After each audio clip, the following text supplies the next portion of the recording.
A já se hned vrhnu na dnešního hosta, už tady vidíte. Je to paní Králová, Marcela Králová. Dobrý den, Tereza Marcela. Králová. Tereza. No vidíte, já jsem tak úplně, jo, jako si říkám, protože víte proč, jo. Já když jsem četla název toho, co děláte, tak teda člověk tak jako obecně čte, co kde funguje, co kde existuje. Ale musím teda říct, že, jakže se to jmenuje, to, co to děláte? Kraniosakrální biodynamická terapie. Kraniosakrální si pamatuju, zbytek se nepamatuju, takže kraniosakrální. Biodynamická terapie. A když si řekne sakrální, tak bych tak jako tušila, že se jedná o duchovní, ale vlastně co to přesně je? Ono to asi tak neberete úplně, že jo? Je to vlastně terapeutická metoda, která celostním a bezpečným přístupem pomáhá člověku vrátit se zpátky ke zdraví. Dobře. S tím, že kraniosakrální vlastně vychází z latiny, znamená to, kranium znamená latinsky lebka, sakrum znamená kost křížová. Takže žádné jako náboženství. Ne, vůbec ne. A biodynamika vlastně znamená jakási životní síla. Takže vlastně terapeuta zajímá, jak se chová centrální nervová soustava vlastně v lebce, v kosti křížové a v oblasti mezi nimi. Jakým způsobem dobře, funguje. tak teď konkrétně, to znamená, přicházím k vám na kraniosakrální terapii. Co mě čeká? Čeká vás asi tak 1,5 hodiny celkové ošetření v této délce, s tím, že ze začátku je tam rozhovor. Rozhovor probíhá vlastně... Ale čím se se mnou povídáte? Tak vlastně ten klient už tam přichází s nějakým problémem, který chce řešit. A co můžu tak řešit jako obecně? Můžete řešit fyzické problémy, to, že máte bolesti pohybového aparátu, můžete řešit psychické nějaké problémy, třeba různé jako vztahové záležitosti, můžete řešit i třeba nějaké emoční problémy, že vlastně nějakým způsobem máte potlačené emoce, nebo... Tak to se mi líbí, tak jo, tak mám potlačené emoce, co se mnou uděláte? Tak my si o tom začneme si povídat vlastně, jakým způsobem to prožíváte, co se vám vlastně v životě, co se vám v životě děje. No. A ten terapeut vlastně toho klienta při tom úvodním rozhovoru vede takzvaně k jeho zdrojům. To znamená vlastně... A nemohli bychom to jako namarkírovat, že byste se mě třeba ptala nebo něco podobného, samozřejmě do určitý míry, jo, než bych jako člověk chtěl. Tak zkusme, jo, tak přicházím, jsem taková prostě jako nespokojená, mám emoční problém nějaký, nevím, nějaký, jo, tak. No tak co třeba, například, že máte výbuchy vzteku, nebo pláčete často?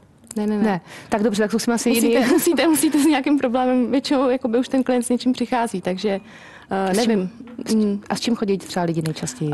Nejčastěji chodí vlastně s těmi bolestmi, často páteře, kloubů. A co se týče jakoby z těch dalších kategorií, tak děje se to, že třeba opravdu klienti přichází se vztahovými problémy nebo i s komunikačními. Dobře, ale nicméně vy jste říkala, že vlastně všechno to jakoby funguje na principu teda jakože lebka, kde asi teda nějakým způsobem nejvíc jakoby operujete. To je asi to vaše pole, kde se nejvíc pohybujete. Operujeme v podstatě v úzovkách, když neoperujeme, tak na celém těle. Protože je to masáž, nebo to není masáž? Není to masáž, jedná se vlastně o dotekovou terapii, takže dochází tam k dotekům, ale vlastně jsou velice jemné, jsou opravdu jemňonké a ty techniky jsou opravdu spíš takové jakoby naslouchání, jo? Je to velice respektující. To jsou doteky naslouchání. No, je to vlastně ten terapeut naslouchá tomu tělu klienta. S tím, že...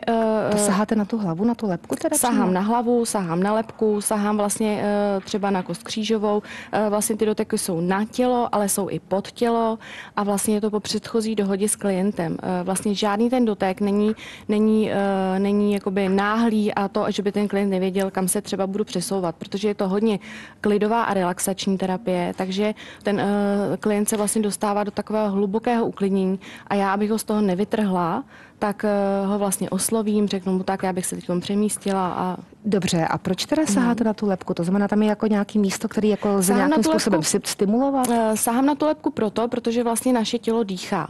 Kromě plicního dechu máme ještě takzvanou jakoby primární dech, primární respiraci. A ta spočívá v tom, že vlastně každá naše jednotlivá buňka dýchá a pulzuje ve velice jemném rytmu. A tím, že tělo je celek, je organický celek, tak a samozřejmě je synchronní, tak nějakým způsobem dýchá celé naše tělo. Když už potom víte, co máte hledat a dá se to jakoby natrénovat, tak i sama na sobě si to můžete navnímat. A to na to jste přišla vy, nebo něco takového, že v té lebce vlastně jako, tam je asi teda nějaký konkrétní místečko, který jako nějakým způsobem reaguje jakoby na ty vaše dotyky? Tam jsou vlastně vlastně tam je toho spoustu. Tam máte lebku, kosti, máte tam membrány, mozek a vlastně ten terapeut je schopný se ladit na různé struktury. I na ty kosti, i na ty orgány, co jsou uvnitř a na proudění vlastně celé té energie v tom těle. A vlastně ono se přišlo na to, že kosti, lebky se hýbou a vlastně celé naše kosti se hýbou. Takým opravdu jemným, nepatrným, pouhým okem nerozeznatelným jako pohybem. Takhle, že třeba jako tady nějaký ten šef, nebo jak to přesně Přesně funguje? tak. Ty švy vlastně tam jsou, nebo myslelo se, že ty švy tam jsou vlastně pevně srostlé a zjistilo se, že nejsou. Takže vlastně ta lebka nějakým způsobem, když vlastně je tam přítomno to zdraví a ten klient vlastně jakoby ty problémy nemá, tak ona nějakým způsobem jakoby jemně pulzuje a vlastně ty kosti se hýbou. A to je jakoby dokázaný skutečně ten pohyb, že tam existuje. Ano, jakoby těch... ano, přesně to. Tahle ta metoda vlastně má kořeny v klasické medicíně, v osteopatii, v oboru osteopatie a vlastně ty známky toho, že už se s tímhle systémem kraniosakrální tedy pracovalo, tak ty můžeme dohledat ve starém Egyptě, v Peru, Indii. Dobře, a vy teda jakoby vycítíte, jestli ten pohyb těch tektonických desek lebečních, jestli je jako v pořádku, nebo jestli jako má jakoby podléhat nějakému rytmu, nebo něco takového? Ano, přesně tak. Ten terapeut vlastně zná ty zdravé pohyby a ví, jak se ty jednotlivé kosti hýbou. A poznáte to jako na první takhle jako sáhnutí, nebo potřebujete k tomu určitý čas? Potřebuji k tomu vlastně určitý čas, protože tam je potřeba, aby se vlastně celé to tělo toho člověka sklidnilo. Takže klienti to popisují vlastně jako hodně relaxační a až vlastně poté se ten klient a terapeut sladí natolik, že je tam vlastně jakoby schopno ten velice jemný pohyb vnímat. A nejsme třeba už společně jako sladěný, že byste mi třeba takhle přijďte na terapii. No ne, tak jako, dobře, a tady mi teda jako takhle, já jsem to chtěla zažít, víte, jaký to je, protože jako přiznám se k jedné věci, že tím, jak jsem to slyšela poprvé, jsem říkala, no to tak jako velmi zvláštní, ale že znám dámu, která u vás byla. Aha. Jo, a ta si to nemohla vynachválit, jo, že říkala, že to skutečně funguje, protože člověk má tendenci na tyhle ty věci se jako dívat, no jako nevím. Přesně tak. Jako on se to velice špatně vysvětluje, ale je to nejlepší zažít. A musím říct, že teda je to terapie, která je jako úžasná jak pro všechny věkové kategorie, pro miminka, pro těhotné, pro seniory, pro dospělé lidi a vlastně všichni si to pochvalují. A na těch miminkách, který vlastně neumějí mluvit, na nich to prostě vidíte. A je to jenom technika, nebo jakoby člověk musí mít pro to nějaké zvláštní schopnosti?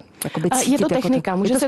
Je to skutečně technika a může se to naučit opravdu každý. Je to stejně jakoby, když to přirovnám k řízení auta nebo k řízení letadla, prostě musíte projít nějakým výcvikem, musíte se učit, musíte vlastně jakoby během toho vykonávat praxi, zkoušet si to a vlastně může se to naučit každý. Samozřejmě někdo proto má větší schopnosti nebo větší dár nadání a někdo menší. Já strašně toužím, Terezo, potom, abych zkusila, že třeba byste mě tak jako lehce sahla, že bych jako ucítila třeba jako nějaký jako věv od vás. Nejde to takhle jako nějakým způsobem naznačit? Klidně se vás můžu abych jako pocítila, mám něco udělat speciálního? Nemusíte nic. Zavřít oči. Ideálně, když je ticho, když se nemluví. Prosím, všichni ticho, ano. A většinou to trvá tak třeba nějakých jako 10-15 minut, než se vlastně vaše tělo sklidní. Já jsem sklidněná úplně na maxima, to zkrátím, já jsem rychlá, tak já to zkrátím. Jsem úplně sklidněná. Mám si něco říkat? Ne. Nemusíte vůbec. A vy do mě něco vysíláte? Já do vás vůbec nic nevysílám. A cítíte něco? Já cítím. A co cítíte? Já cítím vlastně proudění vašeho těla. Už cítím vlastně vaši energii, která tam probíhá. A? Dobrý. Jako dobrý, jo? Dobrý, no. A jak jako dobrý? Cítím vlastně takové proudění tam cítím. To znamená, že tam nevnímám žádné stlačení, žádné vlastně nějaké bloky tady na těch rukou, ale samozřejmě chtělo by to opravdu těch 20 minut, abyste se úplně sklidnila a pak by vlastně mohlo teprve vyvstat nějaké vaše, řekněme, téma. Já vás takhle budu držet takový zvlášť, jak se držela ty ručičky. A mně by se to líbilo, když jste to byla celý dopoledne, tak mě držela ty ručičky, třeba usnula posléze. Ale to se někdy děje. Čili jako dobrý. Takže byste vycítila jako jenom z těch rukou, že jako dobrý, jo? Že prostě žádný. Cítím, že vlastně, že tam vlastně ta vaše energie proudí, že ji tam máte. Samozřejmě jsou systémy. A to jste schopna teda ucítit, jakoby, že tam něco je v nepořádku. A co to znamená? Takže když energie neproudí, tak asi teda mám někde nějaký problém. Přesně tak. Psychického rázu teda předpokládám. To můžou být nejrůznější problémy. Vlastně tím se řeší traumata, úrazy, vlastně mohla jste prodělat nějaký úraz třeba v dětství a vlastně nějaká, nějaká vaše část jakoby pohybového aparátu může být jakoby stlačená, stažená, takže vlastně a i přes ty ruce byste to vycítila? I přes ty ruce bych to vycítila. Ale opravdu je k tomu potřeba prostě ten klid, ticho, nehraje žádná hudba, což může být pro některé jakoby zvláštní klienty myšleno, že vlastně lidi jsou zvyklí, že třeba chodí na masáže a teď se tam pouští šumění moře a tak dále. Tak tady je vlastně ticho a je to kvůli tomu, aby se ten člověk dokázal ještě víc spojit s vlastními pocity v těle.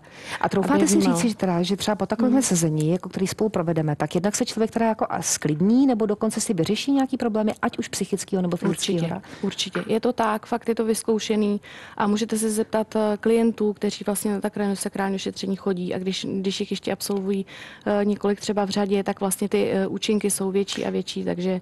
No zní to teda velice zvláštně, to znamená teda, že moje lebka, kdyby se pohybovala jako nějak jako úplně ne dobře, tak vy ji srovnáte tak, aby se tam pěkně jako se to tam jako dobře pohybovalo. Přesně všechno. tak, s tím, že vlastně vás pak může přestat bolet hlava, můžete třeba vnímat, že zažívací systém se srovná, můžete vnímat to, že imunitní systém se srovná, protože vlastně jakoby, když ty kosti nějakým způsobem třeba tlačí na ten nervový systém, tak on nemůže fungovat tak, jak by ideálně fungoval.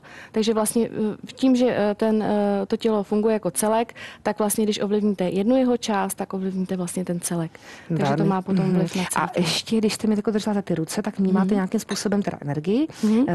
Přebíráte na sebe jako... Ne. Opravdu, tady se žádná energie nedodává ani neubírá. Pracuje se vlastně s energií toho člověka a s jeho zdroji. Je to vlastně jeho životadárná energie, která prostě v každém člověku je a je vždycky přítomná. A zdraví, i když to třeba nevypadá, tak je tam taky. Vždycky a nikdy není ztraceno. Takže ten terapeut se opravdu ladí na to zdraví a na ty samoléčební procesy a zdroje toho těla. Známe to vlastně všichni, když si třeba není nám dobře, jdeme se vyspat, lehneme si a druhý den ráno je nám o trochu lépe.